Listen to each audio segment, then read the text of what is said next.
My dear brothers and sisters, are we not inclined to reduce others to the first impressions they made on us? Like, for instance, our old school pals we meet at a school reunion. Do we allow for how they bloomed and grew in the intervening years? Positive, liberating growth in others whom we haven't seen for many years might be threatening and challenging for us, especially if we ourselves haven't grown at all. The Nazarenes were jealous of Jesus.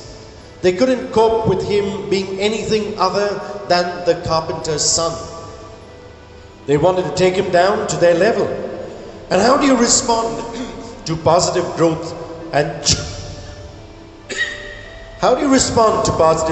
change to others that you knew perhaps in the past? The next time you meet someone from the past and notice how they have grown since you last met them, will you give generous acknowledgement or will you take offense? The people of Nazareth were so sure that they knew everything about Jesus that they were not ready to be surprised by his novelty. That is always a risk, perhaps even for me. I might find myself resisting his presence in new areas of my life, or his challenges to some of my relationships, or to my attitudes to what is happening in the church and perhaps in the world around me. We are shocked by the refusal of Jesus' neighbors to accept him. They were so sure they knew him well that they thought they knew everything about him. Am I sure I know Jesus so well I cannot know him better? I may have lost the ability to be surprised by Jesus, by his way of acting and by his demands on me. We live in an era of mass prejudices, of a disturbing rise in racial tensions and perhaps even hatred. I ask to become aware of my own prejudices, of what blocks me from seeing the new and the good in others I think I know well, be they individuals or groups.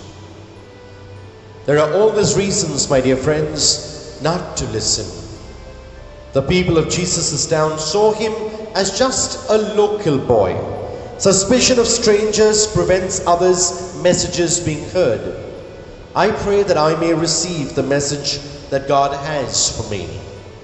I ask for the courage and honesty I need to be truthful with those close to me and for the grace I need to listen to them.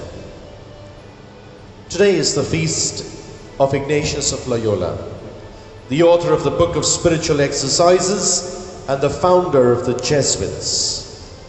He liked to speak of himself as the pilgrim, always searching for God's will for him and growing in his ability to find God in all things.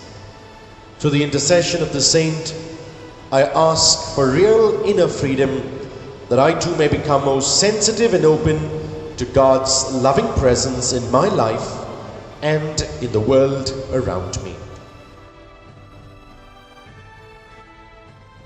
God bless, and do have a Jesus-filled day.